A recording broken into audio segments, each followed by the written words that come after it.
तमाम दोस्त डॉक्टर साहब का बयान सुनने से पहले इस बात को समझ लें कि ईसाइयों का अक़ीदा हयात ईसा और नज़ूल ईसा के मतलब क्या है और कुरान मजीद ने उसकी तरदीद क्यों नहीं की।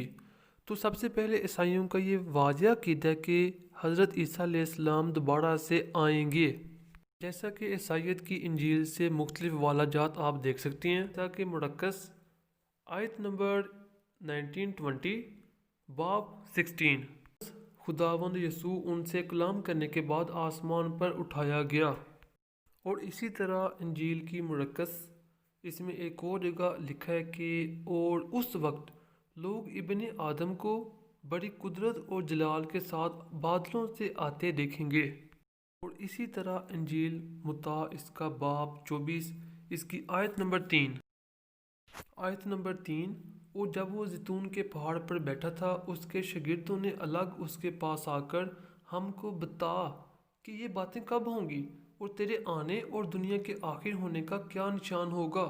यसू ने जवाब दिया, मैं उनसे कहा कि खबरदार कोई तुमको गुमराह न कर दे, क्योंकि बथेरे मेरे नाम से आएंगे और कहेंगे मैं मसीह हूँ और बहुत से लोगों को गुमराह करेंगे। अम्मा बाद, आज मैं कादियानियों के चंद जो वसवसे हैं जो वो इतराज़ात ख़त्म नबूवत के हवाले से करते हैं, उनमें से चंद पर बात करूँगा। पहला ये है कि वो चूँकि कादियानी हयात मसीह के मुनकर हैं, वो रफ़ा नज़ूल ईसा अलैहिस्सलाम का इनकार करते हैं। इसके लिए वो जो बात करते हैं उसका जवाब ताकि मैं इसलिए देना चाहता हूँ कि आम मुसलमानों को भी पता हो कि ये क्या मसला है। अक्सर उलमा कराम भी नहीं जानते। देखें, इस्लाम आने से पहले लोग दीन इब्राहीमी पर अमल करते थे। दीन इब्राहीमी में के इस्लाम से पहले जो मशहूर फ़िरके थे वो आम तौर पर 3 थे। एक तो मुशरिकीन मदीना, मक्का और मदीना के मुशरिक थे। दूसरे यहूदी, तीसरे नसारा जिनको ईसाई कहते हैं। कुरान मजीद ने उन तीनों फ़िरकों के जो ऐसे अकायद थे जो दीन इब्राहीमी के अलैहिस्सलाम के मुताबिक नहीं थे, उनकी वाज़ेह तरदीद की। और जो उनके अकायद और जो वो अमल करते थे वो दीन इब्राहीमी के ऐन मुताबिक थे।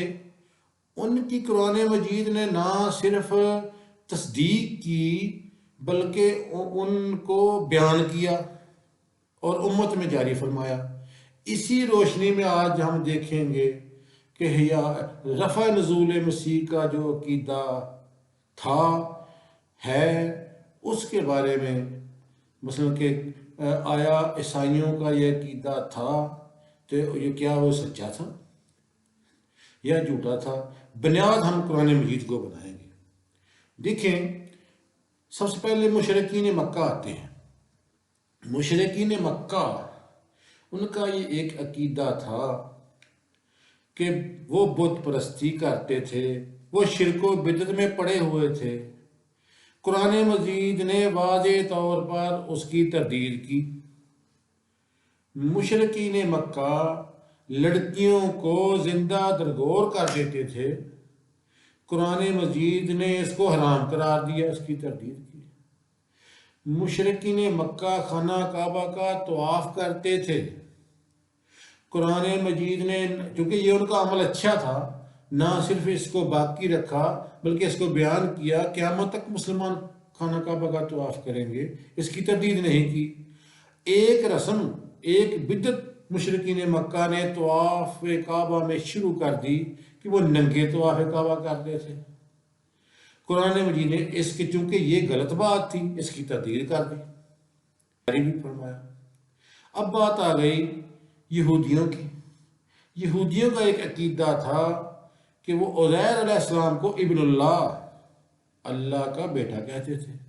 उनका ये अक़ीदा चूँकि गलत था قرآن مجید نے اس کی تردید کی۔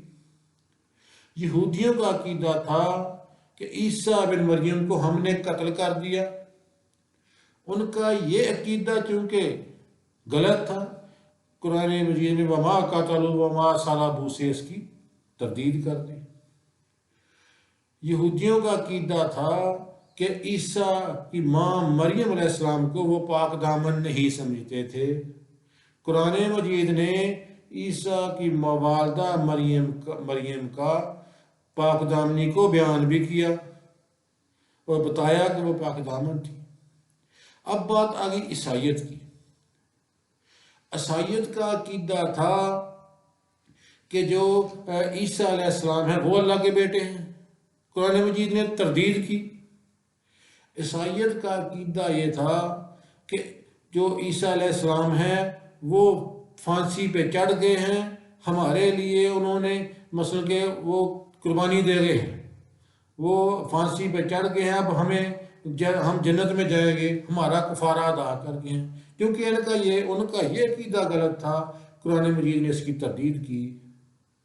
عیسائیوں کا یہ ایک عقیدہ تھا کہ عیسیٰ علیہ السلام کو جسمانی طور پر اٹھایا گیا اور قرب قیامت وہ نازل ہوں گے یا وہ بعد میں نازل ہوں گے، یہ عقیدہ عیسائیت کا تھا۔ اگر یہ عقیدہ غلط ہوتا تو دوسرے عقائد کی طرح اللہ تعالیٰ قرآن مجید میں اس کی تردید فرماتا، کیونکہ قرآن مجید نے اس کی نہ صرف تردید نہیں فرمائی بلکہ اس کو بیان فرمایا۔ اس سے ثابت ہوا کہ اہل کتاب کا عیسائیت میں جو عیسیٰ علیہ السلام کا اٹھایا جانا اور نازل ہونے کا عقیدہ ہے یہ درست ہے، یہ صحیح ہے۔ جو اس پہ اعتراض کرتے ہیں وہ غلط ہیں۔ اللہ عمل کی توفیق۔